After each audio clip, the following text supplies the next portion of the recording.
Fans, this is Suns Latest. I am Rich Rubin. Let's get to the quote of the day because we have a whole lot to do with the 15 as we wrap it up. Quote of the day: the way teams play as a whole determines its success. You may have the greatest bunch of individual stars in the world, but if they don't play together, the club won't be worth a dime. Babe Ruth. Not the most quotable guy, right? He just kind of went out and did, but that's a really good way to look at the Suns once we got Beal and Durant and Booker all on the team at the same time.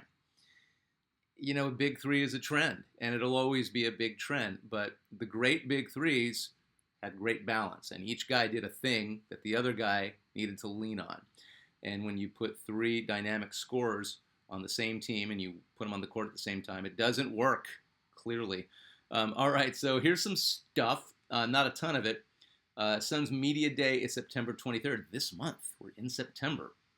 Training camp starts the next day, September 24th, a little earlier than the normal October 1st start for most teams. The Suns play Brooklyn October 10th and 12th in China in the preseason as part of the NBA China Games. So it's kind of cool. Suns preseason officially starts Friday, October 3rd, Palm Desert, California, near Palm Springs, and that'll be against the Lakers. So a bunch of stuff going on regarding Jaylen Green, and this stuff happens right before preseason because it's a decent rumor, and as I have said, I'm excited for the possibility of Jaylen Green and a Devin Booker backcourt being a very fearsome duo. I also am curious to see if other teams are interested in somebody like Jaylen Green, who I like, but I don't know what he's capable of. I know what he's done. I know what his potential is. We don't know a lot about Jaylen Green yet. We know what we've seen, but we don't know what makes this guy tick. We don't know what kind of system will work for him. We don't know if he's going to fit into Coach Jordan Ott's system. But how does Jaylen Green help the Suns most? As a compliment to Devin Booker and a primary ball handler and facilitator, which he is not organically, it's not who he is. He's a scorer. He's a slasher. Or is he more valuable to us as leverage in a trade? And I apologize for going back and forth on my take on Jaylen Green. I know it's like every other week it's like, well, what about this? Well, what about this? I think we're all thinking that. I think the Suns are thinking about this. I think Jaylen Green is thinking about this. He has said himself that, no, we're going to be deadly, him and Booker. We'll see. And my take on Green is it's less him, the player, and more what do the Suns need. So no, I will not shut it regarding getting a legit point guard, since Jaylen Green is not a legit point guard. It stands to argue we should trade him for a legit point guard, or at least trade him for something that we immediately need, and we immediately need a point guard, regardless of Goodwin and Butler and Gillespie and Green doing facilitating. So there's four options, but they're not all 100% what we're looking for. There's deficiencies in each of them. The only one that the jury is really out on is Butler. We don't know what he's capable of. He looks like the truest of all of them as a true point. So I think the Suns are going to give him a look. But wouldn't it be amazing if he took having the ball in his hands, deferred to Booker, and fit in the system that Coach Jordan Ott will implement, and we end up with a lethal, deadly backcourt? It would be really cool if that happened. So don't listen to the negative reviews of Green just because he struggled in the playoffs for the Rockets last year. His role with the Rockets for most of the season was clearly defined. He averaged 21 points. But it wasn't clearly defined, and eventually it wasn't clearly defined, and other young players in the Rockets, I don't want to say surpassed him, but they became more of the focus of the Rockets. They became more of a front court scoring team, and they were being relied on more and more as the season went. So he's got, I don't know, he's got a coach that I think will do really well in using Jaylen Green to the best of Green's ability. If it doesn't work, there's a decent rumor that Suns will look to trade him for the Bulls' Kobe White and Nikola Vucevic. And we talked about Vucevic before, and he'd be a great backup to Mark Williams. He'd be a great starter if Williams' injury troubles keep coming up. Either way, he's an improvement over Nick, and he's definitely more ready to play than Man Malawach. So I haven't brought up Kobe White, but he did average 20, about 5 assists last year, playing with Booker. Watch that assist average go way up. Kobe is really good at controlling tempo, something that Gillespie is good at, something that Chris Paul mastered a long time ago. So Vooch could stabilize, already really good front court. Also, at the very least, and I have to read this because it's a little tricky, he's on an expiring contract after next season, so he's money off the books at 21.5, which helps with a rebuild. So food for thought. I know I mentioned Giddey. I never mentioned Kobe White before because it just popped into my head, and I read a few articles regarding that. Makes sense for the Suns. What do the Suns need? They need somebody like Kobe White. So I don't know. What do you think? Let me know what you think, as you usually do with the comments. But yeah, we're going to keep talking about Jaylen Green until we see what he does and how he fits into the system, or if he doesn't, and because he's probably, other than Book, our most tradable asset. So at Ryan DeMall, that's awesome about Kobe Brea. We talked about Kobe Brea on the previous Suns latest.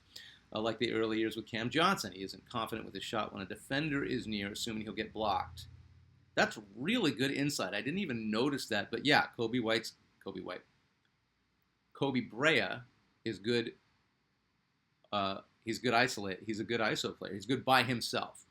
But yeah, he's going to have to learn how to deal with the defender. So many opponents who understand how much room they need to get off a good shot, and they're shooters, but it'd be nice to have that on our own team. That's what I love about his two-way contract. No pressure for Kobe Brea to perform out of the box. I think Coach Ott understands exactly what you said. Very good insight. Takes time to learn to move like Steph or Kyrie, and to get that separation for a clean look. Kobe Brea right now needs a clean look.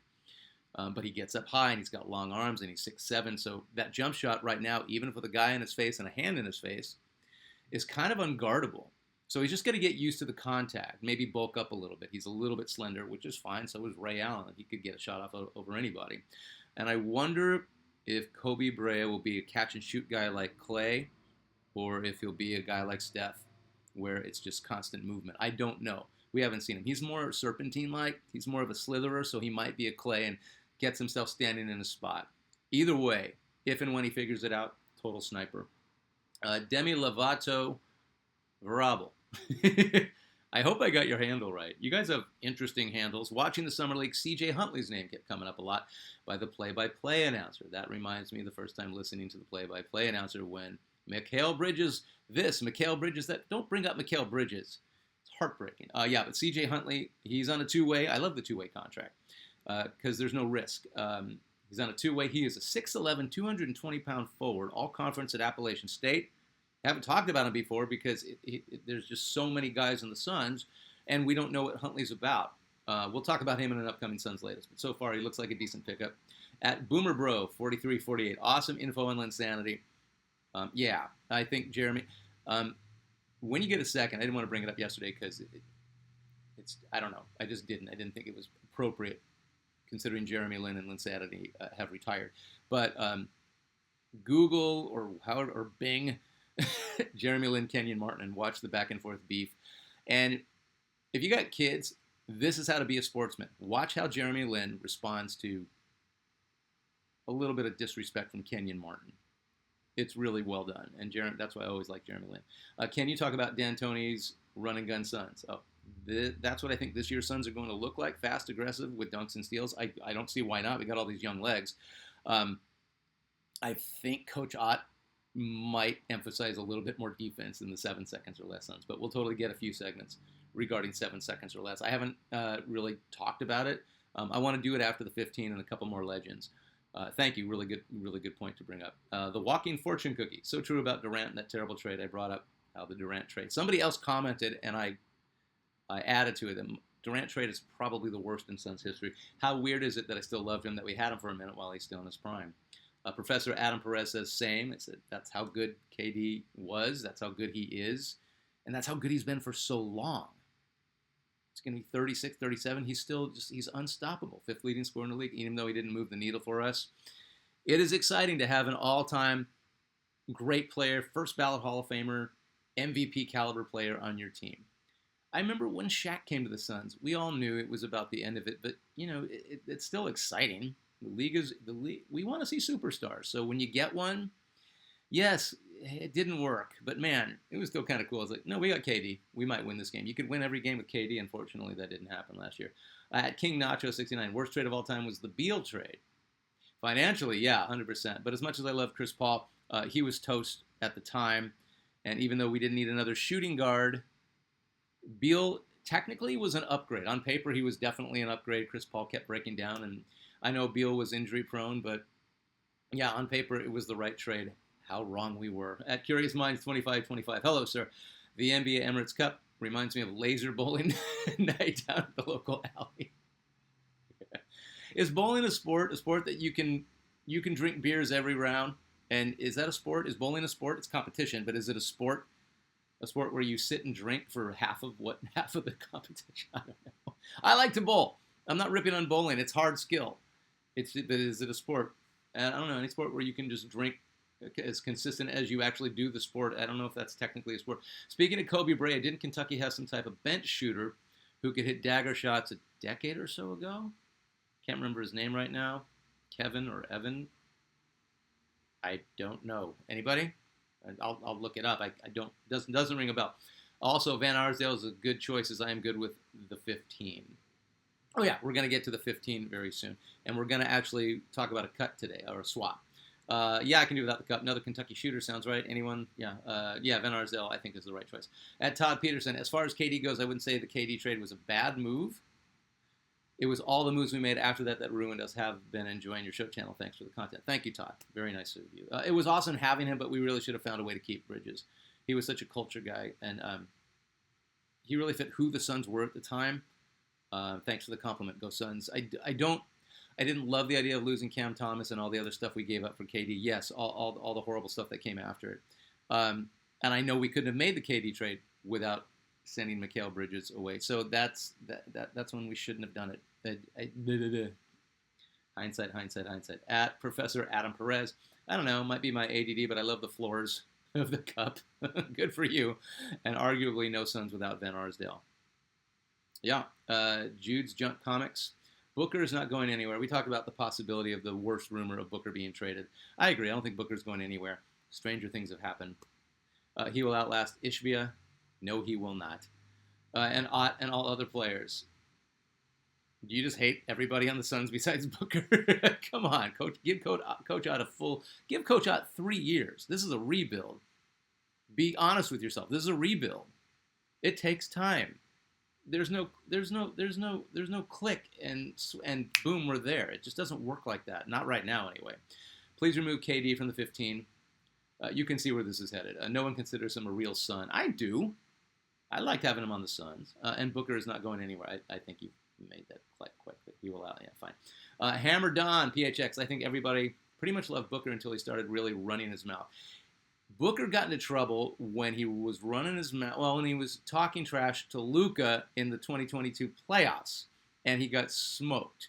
And that's when a lot of casuals, and that's when a lot of non-Suns fans turned on Booker. That was the moment. Booker needs to work with a ventriloquist.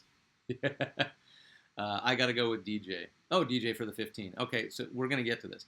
John Freeman. DJ was who I was thinking of yesterday when you mentioned him today, Rich. He is my pick for the 15. Okay, all righty. All right. Okay, so here is the 15, and we're wrapping up the 15. The 15 now, and except for maybe 2 of these guys, there's really not going to be a swap, but we got one coming. Devin Booker, Charles, this is no ranking order. We're going to rank them after we do the swap. Devin Booker, Charles Barkley, Kevin Durant, Steve Nash, Kevin Johnson, Amari Stoudemire, Chris Paul, Sean Marion, Walter Davis, Paul Westphal, Connie Hawkins, Tom Chambers, Alvin Adams, Dan Marley, and Dick Van Arsdale are the 15. The only guys that we can swap with, so you can swap, we can swap as many as we want, but you got to let me know in the comments. It would be Jason Kidd, and only because of all the love you've gotten, and I did more research on Truck Robinson as the impact that he had on the Suns. It was bigger than I originally gave him credit for. Truck Robinson, Jeff Hornacek, and Dennis Johnson. So these 4 guys could possibly be top 15 Suns of all time. Just off the top of my head, and this is really weird because I love Dennis Johnson. I freaking love Dennis Johnson, but it's a thorn in my side regarding DJ because he won a title and Finals MVP with the Sonics. We traded Paul Westphal for him, which was a bizarre trade. Arguably, the 2 best guards in the league happen to play in the same division, and they get traded for each other. Yeah, they get traded for each other.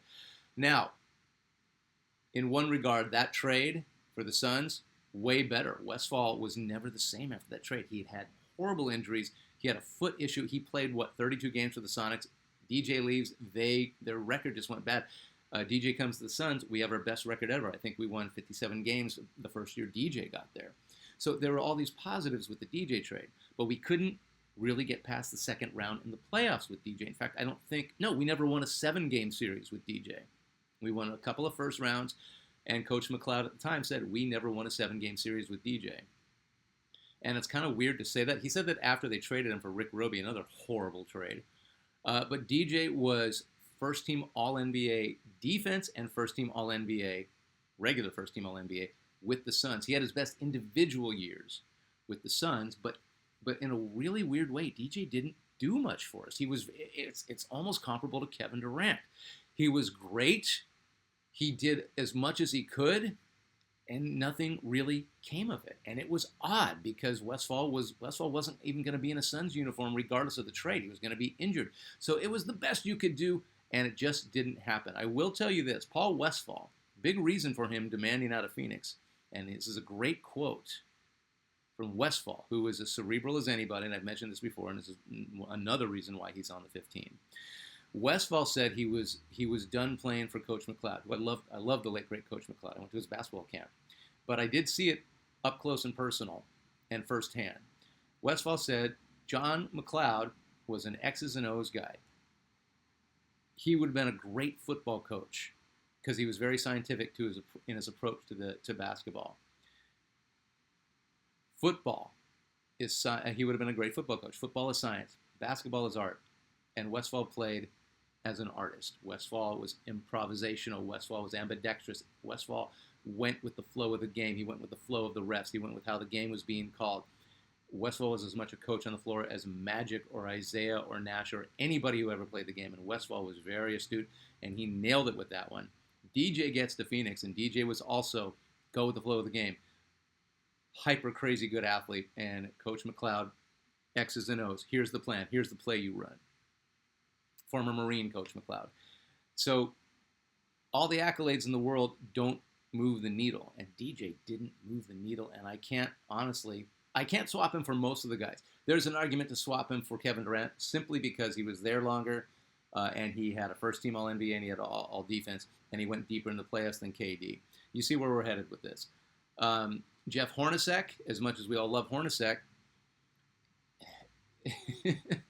they went relatively deep in the playoffs. They got to the Western Conference Finals, but they didn't get to the finals, and Hornacek was traded for Barkley, and we got to the finals. And I know this is hard to say, and it's really weird. I do think Hornacek belongs there more than KD, but DJ belongs there more than Hornacek than KD as far as accolades. So you're kind of at this weird spot with these two guys. Truck Robinson helped the Suns get to the Western Conference Finals, and we should have beat the Sonics that year. And the Sonics went on to win the title against a depleted Bullets team. The Suns had made the finals that year. A lot of people said, yeah, the Suns had it. The Suns would have gotten it that year too. But Truck was a one-time All-Star with the Suns, didn't make any All-NBA, and was kind of a disappointment as far as the enforcer that we thought he was going to be. He was so strong, but he became a finesse power forward, and it just didn't seem to work as much as I loved him. But Maurice Lucas technically did more for the Suns than Truck Robinson, and nobody talks about Maurice Lucas. He was an all-star more than Truck as well.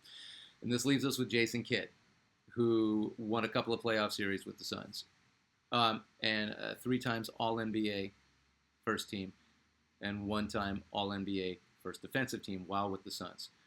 So we're kind of in a pickle here. My pick, and let me know what you think. A lot of people are going with DJ. I would go with Jason Kidd over Kevin Durant as an all-time Sun. Let's just put it this way. We're going to take Kevin Durant out. I've heard you, and I agree. Kevin Durant doesn't deserve to be a top 15. And it's weird to say about a guy who had the highest scoring average for a single season in Suns history and was an All-NBA second-team player and an All-Star. A lot of accolades in a very short amount of time. But we didn't win a single playoff series. We got swept. Not happening. So we're going to take Kevin Durant out. So let me know in the comments, and we're going to wrap this up in the next Suns latest. Is it Jason Kidd? Is it Truck Robinson? Is it Jeff Hornacek? Or is it Dennis Johnson? You got to let me know. That's where we're at. Okay? All right. Thank you for watching Suns Latest. I'm Rich Rubin. We'll do it again tomorrow.